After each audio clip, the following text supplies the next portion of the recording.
Hello everyone, how are we all doing today? I'm about to show you how to get fatter, wider, bigger, and thicker sounding vocals. So let's get straight into it.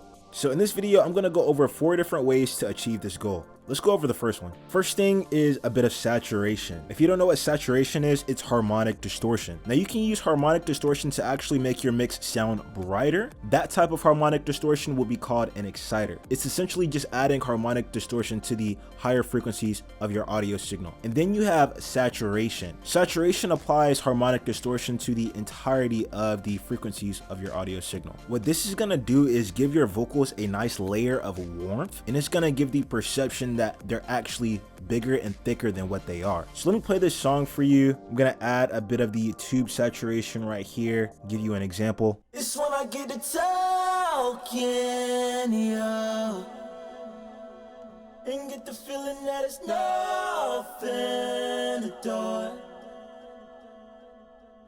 other than loving you. And now you got us rushing to roll. Now saturation is a pretty easy VST to throw into your mix, mainly just because on most saturators, there's only a little bit of adjustments that you're gonna need to make, and then you're gonna be good to go. But yeah, as you heard, it's like the saturation gives my voice a bit of added texture, and it just feels a lot more pleasant, and it just fills up your ears a lot better versus without it. That's why I really like to use saturation on all my songs. Second way to get bigger and wider sounding vocals is actually using chorus. So the purpose of chorus is pretty simple. So using chorus gives the perception that you recorded your vocal takes multiple times. Chorus is a way of implementing stacked vocals without actually having to record stacked vocals. In some cases, it does a better job than what stacked vocals can do, and in some cases, it doesn't do quite as good of a job. It's your job to know when and when to not implement a chorus in your mix. But anyways, the reason why I threw chorus in here is because if you use it the correct way inside of your mix, you'll notice that it's gonna make your vocals sound a lot bigger and fatter, and mainly fuller too. So I'm just gonna use this chorus right here from Auto-Tune EFX. This is a really dope plugin, by the way, Auto-Tune EFX. If you're interested in trying it out, I have no idea how much it costs, but I just know it's super useful. But anyways, let me play these vocals for you with the chorus. Talking, yeah, and get the feeling that it's nothing to do other than loving you. And now you got us rushing to roll. Talking, yeah, and get the feeling that it's nothing to do. So you could clearly hear what I was talking about with these stacked vocals. You can clearly hear there's just duplicates of my vocals, and it's just making my vocals sound fatter. You are especially able to hear it when I turn the chorus all the way up to 100% and turn it on and off. You can hear a big difference in like the depth and fullness of the actual vocals. So yeah, using chorus, really great option if you're looking to get bigger sounding vocals. Another really great option if you're looking to get bigger, wider sounding vocals, most importantly, use a doubler. Using a doubler will really help when it comes to getting wider and fuller sounding vocals, but mainly wider vocals. So what a doubler is doing is creating doubles of your vocal on all sides of the stereo image. So right here, this is the stereo image. This is the center image. We always take out the center image. This is the left side. This is the right side. You can pretty much see how everything is set up down here too. One side is panned to the left, and one double is panned to the right. They adjusted the timing of both of the vocal doubles for discrepancy purposes. So when it comes to using any type of vocal doubling technique, whether it be doubling or chorus, the slight discrepancies between each vocal double is what really causes the overall vocal to sound bigger and wider. This is why whenever you record stacks, you'll hear a lot of people tell you to make sure you don't record them the exact same way, essentially telling you to try to do a little bit something different on each specific take that you record. So that's essentially why we have that delay right here, this 7.3 and this 10.0. And then also they detune for the exact same purpose. They detune one double down by 6, and then they uptune one double by 6. And after you do all that, you just come over here and EQ your doubler to ensure the double vocals really fit in with the mix. And then you get a little bit something that sounds like this. You thought it places, you've all the place. Express those words to the things you say. You don't got no business talking that way. Too fine, don't got no business looking that way. Go cap the talking, yo. So if you're listening to this with headphones on right now, you could actually hear how close the vocals sounded on both of your ears whenever I had it turned up 100% in the mix, and it slowly got a little bit more subtle the lower I turn this doubler down the mix. And that's pretty much the goal. You pretty much just want to turn down the doubler until you can get it to sound in tandem with your vocals.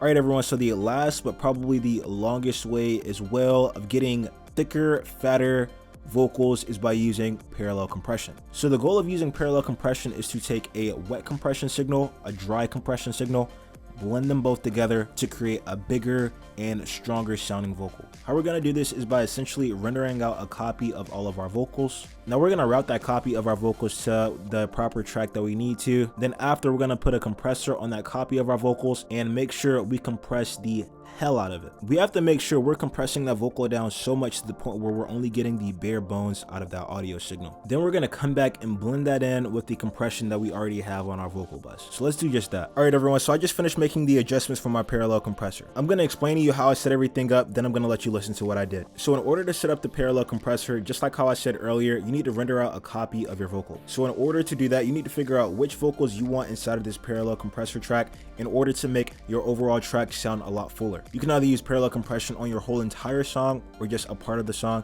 just to make it sound bigger than others, make your mix sound a little bit more interesting. So in this case, I just wanted to use parallel compression on the hook just to make my hook sound a bit fatter, and it just makes the song sound a little bit more interesting, especially when transitioning into the verse. So in order to do that, I had to consolidate all of my vocal takes from the hook. It was pretty much all of these takes right here. I just came over here, copied them just like this, drag them all the way down. I dragged them all the way down like that. Then I rendered out a copy by pressing Control Option C.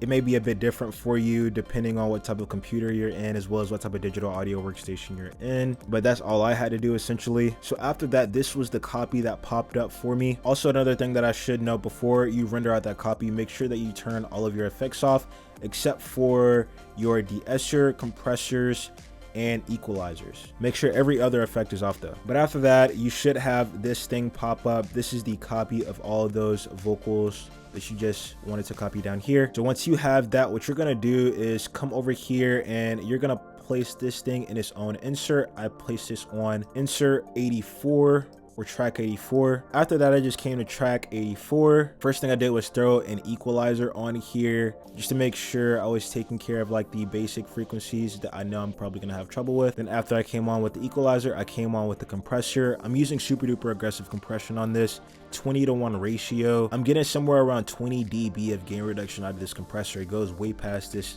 negative 20 dB down here, so I'm getting more than that. But anyways, yeah, super fast attack, moderate release. Came down here, I added a de-esser just to make sure I wasn't getting any sibilance after doing all that heavy aggressive compression. Now this part is very important. What you want to do after that is make sure that you route this to your vocal bus or whatever you're mixing your lead vocals from. The reason why is because in order to get that wet parallel track to blend together nicely with the signal from your lead vocals, you have to ensure that it's getting treated the same way your lead vocals are. So do you remember what I said earlier? We don't have any effects on this copy of our parallel tracks. The only thing that we had on there was the de-esser, the compressor, and the equalizers, but we don't have any sound godizers or auto-tune or anything like that on there. So what do you think is going to happen? It's going to sound out of place and it's going to cause a lot of phasing issues. So you want to make sure you route this to the lead vocal bus. How we do that is by hitting this, going to the lead vocal bus, hitting that, route to this track only. What that's going to do is unroute it from the master track essentially. Then after that, what you want to do is just come over here and turn it down in the mix accordingly until you get a nice sound. So I'm going to show you how it sounds. I'm just going to turn it down in the mix for you. Now this is probably one of the best ways in order to get a fatter, bigger sounding vocal, but it just takes a little bit of time and it can be very confusing if you don't know how to do it. It's when I get to talking, yo, and get the feeling that it's nothing the door other than loving you. And now you got us rushing to your road. It's when I get to talking, yo, and get the feeling that it's nothing to do other than loving you. And now you got us rushing to your road. But alright everyone, that is how you get nice, thick, and fat sounding vocals. Alright everyone, if you're a beginner and you're wondering how to get a professional sound out of mixing vocals using stock VSTs, yes I mean the ones inside of your digital audio workstation right now, hit the video in my description so I can give you a detailed step-by-step guide over every single component over the mixing process. After watching this video, I can save you so much time of scattering YouTube for a bunch of information. I'm just going to put it all together into one video for you, help you understand it a whole lot better, and just make you a better mix master engineer. I hope you got a lot of value out of this video, everyone. If you did, make sure to hit like, make sure to hit subscribe. I'll catch you all in the next one.